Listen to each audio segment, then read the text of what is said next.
Many of my patients have the question of, when we're doing that allergy treatments at home, if they don't have somebody to assist them, how do you do it by yourself? Today we're going to talk about that.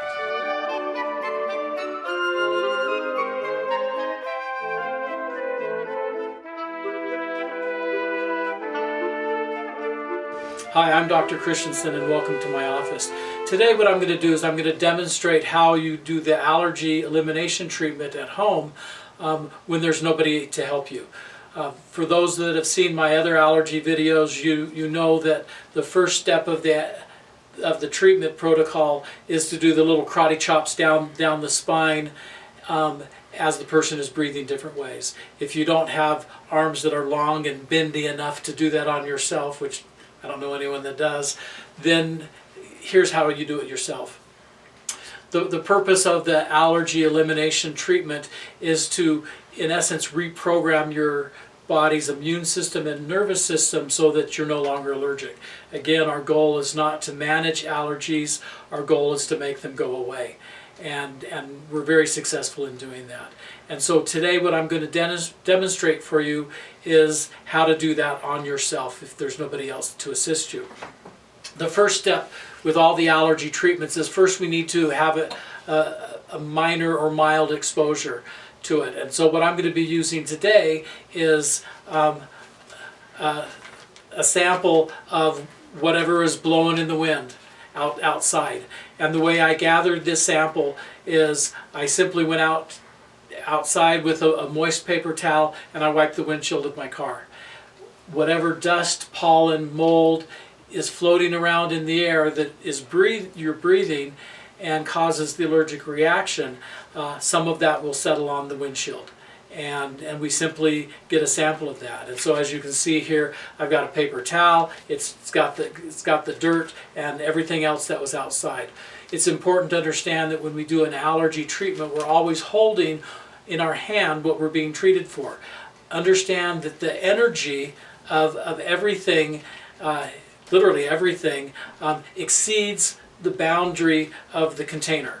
And so here I've got just a little Ziploc baggie, but the energy of the mold and the pollen and the dust exceeds the boundary. So when I hold this in my hand, my body in essence can sense or get a feeling of exactly what it is I'm being treated for. There's two steps to the allergy elimination treatment. The first step is done with breathing patterns. The breathing pattern is either going to be a sympathetic or a parasympathetic. The sympathetic nervous system controls what we refer to as the fight or flight or freeze response. It's the stress response. The second is the parasympathetic response. That's relax and digest. It's the relaxation response. And so we could mimic that neurologic response with our breathing. For example, if I hold my breath in, that's a sympathetic response. If I let the air out, that's a parasympathetic. Panting in and out is a sympathetic response, and then just breathing normally relaxed is parasympathetic. And so what we're going to be using is the governing vessel acupuncture meridian. Acupuncture meridians, as you may know, are pathways that energy flows in our body. And if there's a problem, things become unbalanced, either with an excess of energy or a lack of energy on these acupuncture points. And so the governing vessel meridian begins right at the upper lip, so right above the lip midline, and it starts here, it runs straight up over the top of the head, all the way down the spine to the tailbone. When we do the regular treatment being assisted, we begin at the base of the neck, we tap all the way down and all the way back up, stimulating that point. The point what I want to point out is that in each system we're not working the whole meridian, but just a certain aspect, and that seems to be enough to accomplish what we need to. And so when I'm doing the treatment, I'm going to be simply taking my hand and rubbing over the top of my head to the back of my neck. And I'm going to do that at least 3 times.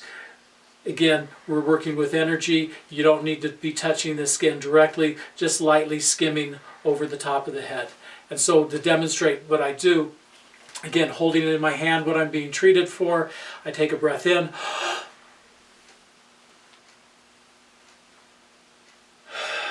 So I just do it 3 times. First with the inhalation, again, sympathetic nervous system. Next, exhale. Next, pant in and out, sympathetic. And then finally, just breathe normally. 3 times minimum. You can do it more, but we just go over that meridian 3 times. So that's the first aspect of the treatment. The second aspect of the treatment is rubbing the acupuncture points. When you're being treated by someone else, they could rub the points or you could rub the points. And so I'm just going to briefly go through those points again for you. First point here, again, I always start at the same spot and work my way around. It doesn't matter the order that you do the points, but doing them the same way is going to make sure that you don't leave one out. And so first point, right between the web of the thumb and the first finger. This is large intestine number 4. They all have acupuncture point names. You don't need to know the exact name. Rub each point for approximately 10 seconds. Again, if you're not quite sure where the point is, you can make a bigger, sloppier rub. And in this case, sloppy works just fine. The second point here is when you bend your arm right at the end of the crease of that. And so, again, rubbing that point. Next point here, the tip of your elbow, about 1 inch up, right here. This is called a triple heater point, or triple warmer, triple heater number 10. Next points here, they're bladder points, right at the base of the skull where the muscles connect. And I usually do these points at the same time. Turn around so you can see my bald head. There you go. Next point is governing vessel number 20. If you draw a line from the holes in your ear straight up to the top of the head, that's where this point is going to be. And then we go back down the other side. So again, 1 inch above the elbow towards the shoulder. You can kind of feel a little bifurcation of the triceps muscles right here, right at the crease of the elbow. Again, if you're not sure, you can make a big sloppy rub, and I promise it works. The web of the hand between the thumb and the first finger. I'm going to sit down for the next points here. Next point here is straight behind the knee. And so if you have a line you draw straight through your kneecap, it's going to be right behind the kneecap. We rub that point. Next point here, right at the head of the fibula where it connects to the tibia at the knee. There's a little bump. And again, this is probably the trickiest one to find. Next point, the inside of the ankle. So if you find the inside of your ankle, it's about 3 fingers up. Now it's 3 of my fingers. If you were working with a small child, it would be 3 of the child's fingers. And so again, on the inside of the ankle. The next point is on the foot. I tell people if I were to have a bunion here, it would be right at that point here. Right at the knuckle, the proximal of the upper knuckle of the big toe.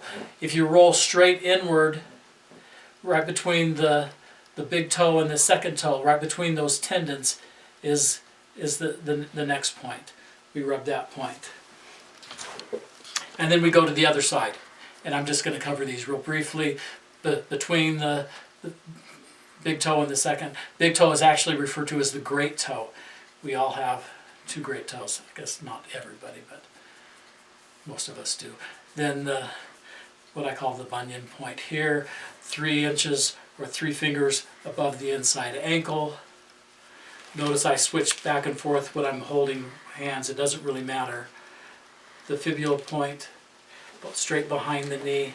And then the last point is we always finish where we start. We complete the circle.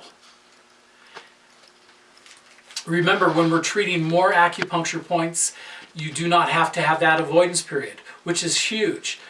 When I first was doing this work, we would have the 24-hour avoidance period. We don't do that anymore. And so this is so streamlined, so elegant, and again, we get great results. And so try this on yourself, and again, enjoy your life without allergies. The purpose of me sharing all of this with you is to help put healthcare back into our own hands. I tell my patients our goal is to help you get well as quickly and as economically as we can. And so I encourage you to work with this, try this, help your friends, help your family. Again, our goal is to help as many people as we can. Share this, like, subscribe, do all that stuff that I don't understand. And visit our website. We've got a lot of stuff there at homesteadhealing.life. Thanks, and I'll see you next time.